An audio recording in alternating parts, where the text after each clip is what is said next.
Hey everybody, Dr. P checking in with you at the beginning of week one. As you're going to come to find out, I like to do these weekly check-ins to make sure that everybody is on the same page and everybody knows what's due and when to have that completed by. So here we go.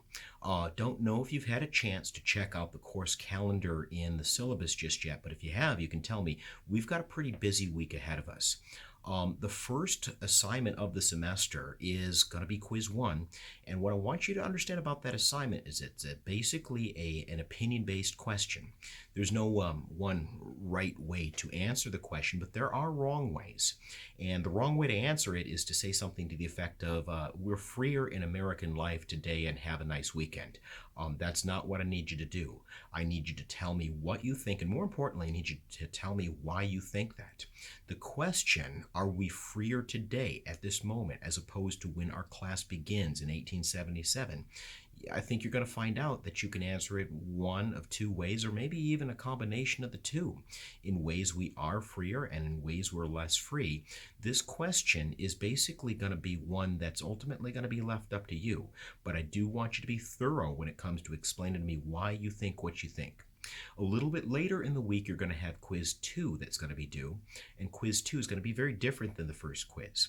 Quiz 2 is going to have a primary document, in this case, Andrew Carnegie's The Gospel of Wealth, as well as another document on child labor, the conditions in which the working class toiled in the late 19th century. And you're going to use those two documents to answer that central question in the quiz. And so unlike the first quiz, which is basically your own personal thoughts on that issue, you're going to need to be very specific with respect to using evidence for quiz 2. Now, in addition to the quizzes, you also have a few discussion forums to complete. Those are going to be due a little bit later in the week, but I want you to keep your eye on them. Keep in mind, the most important thing that you can do when you're completing those discussion forums is to create a thread. That's what you want to do. You in a perfect world, would be responding to and engaging with your classmates, but the most important thing that you can do would be to create a thread in Canvas that lets me know that you completed that specific assignment. Now, that is going to link you, those discussion forums are going to link you to the readings for the American Yop. And so it's going to be very similar to quiz 2 in the sense that it's going to ask you to complete a set of readings and use those readings to answer those central questions. So discussion forums, keep your eye on those. Lastly, at the end of the week, you're going to have the first major assignment of the semester, and of course, that would be paper 1. Okay, I have uploaded several videos in the paper assignments module of Canvas that is going to help you break down the Sinclair reading. It's going to help you to kind of link what's going on in Upton Sinclair's The Jungle with some other things that we've been talking about in our class.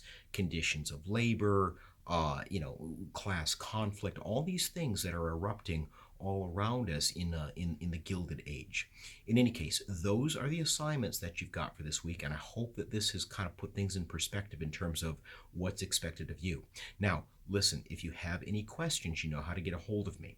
I hope that you're off to the start of a good week, and if I can be of help, of assistance, you know how to get a hold of me.